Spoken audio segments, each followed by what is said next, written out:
रात का सन्नाटा हमेशा अजीब होता है।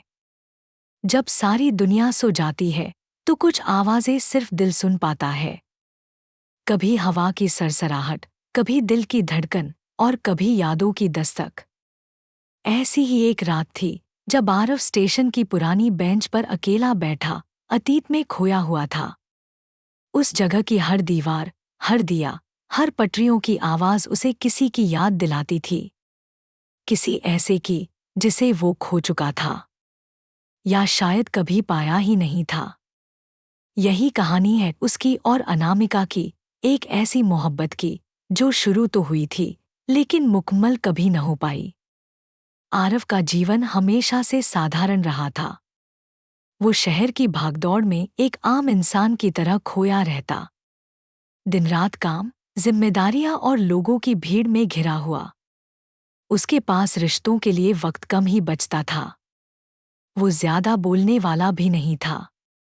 उसके दोस्त कहते थे, आरव, तू हमेशा चुप क्यों रहता है? जिंदगी एक बार मिलती है, खुलकर जी।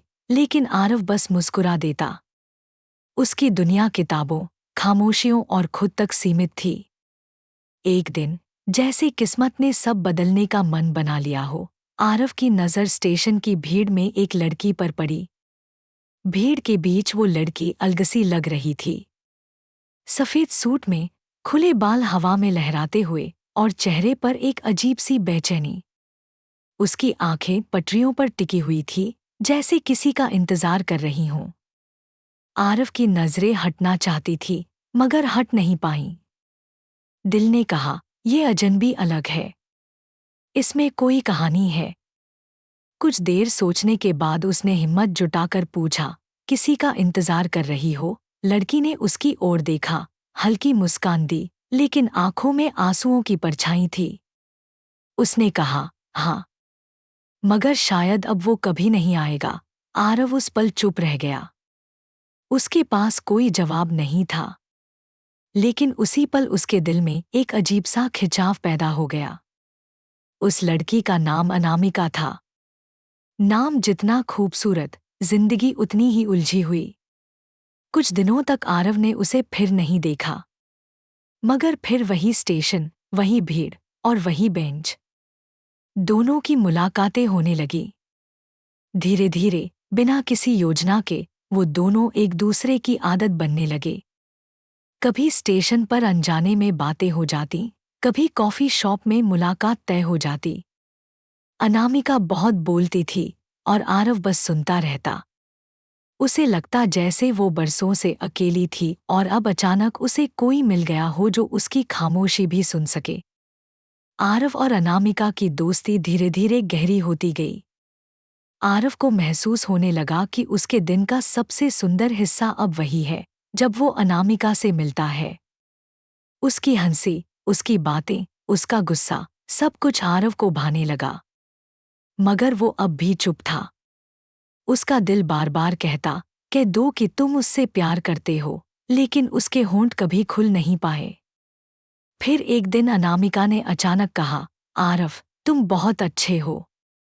काश तुम्हें पहले मिला होता। आरव मुस्कुराया, मगर अंदर कहीं बेचैनी हुई। उसने पूछा, पहले? मतलब? अनामिका की आंखें भर आईं। उसने धीमी आवाज में कहा, दरअसल मैं किसी से बेनतहा मोहब्बत करती थी। हम शादी करने वाले थे, लेकिन हादसे में वो हमेशा के लिए मुझे छोड़कर चला गया। ये सुनकर आरव के दिल पर चोट लगी। उसे पहली बार एहसास हुआ कि अनामिका के दिल में जो जगह है, वो किसी और की है और शायद हमेशा उसी की रहेगी। फिर भी वो उससे दूर नहीं जा पाया। उसके लिए अब अनामिका उसकी सांसों की तरह थी। दिन गुजरते गए। आरव उसे हंसाने की कोशिश करता, उसका दर्द बांटता, हर वक्त उसके साथ खड़ा रहता। मगर वो कभी अपने दिल की बात नहीं कह पाया। उसे डर था कि कहीं उसकी मोहब्बत अनामिका के लिए बोझ न बन जाए। वो उसकी यादों से लड़ रही थी और आरव उसकी हंसी में खोया हुआ था। एक दिन अनामिका ने कहा, आरव, मैं शहर छोड़कर जा रही हूँ।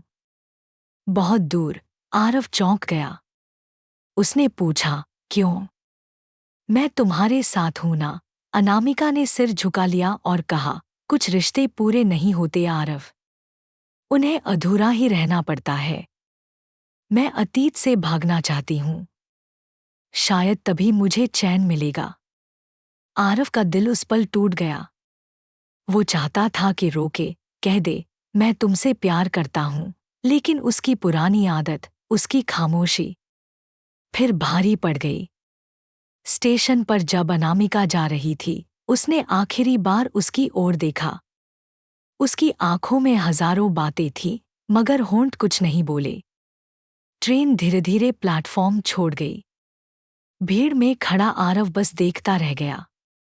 उस पल उसका दिल चीख रहा था, कह दो, रोक लो उसे, मगर उसकी आवाज दिल के अंदर ही दब गई। उसने मन ही मन कहा, काश मैंने कह दिया होता। काश एक बार मैंने अपनी चुप्पी तोड़ी होती, लेकिन अब बहुत देर हो चुकी थी। शहर वही रहा, स्टेशन वही रहा, और बेंच वही रही, लेकिन अब वहां कोई अनामिका नहीं थी। आरव अक्सर उस बेंच पर जाकर बैठता जहां उनकी पहली मुलाकात हुई थी। वो पटरियों को देखता और सोचता, शायद एक दिन वो लौट आएगी।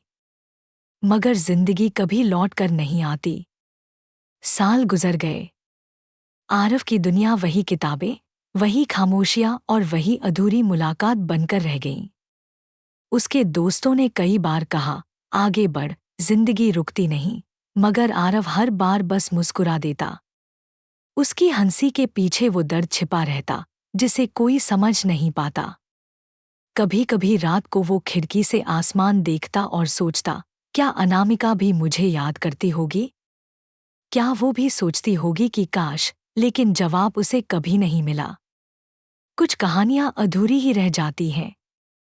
कुछ मुलाकातें हमें जिंदगी भर याद दिलाती रहती हैं कि मोहब्बत सिर्फ पाने का नाम नहीं, बल्कि खोने का दर्द भी है। और यही थी अधूरी मुलाकात।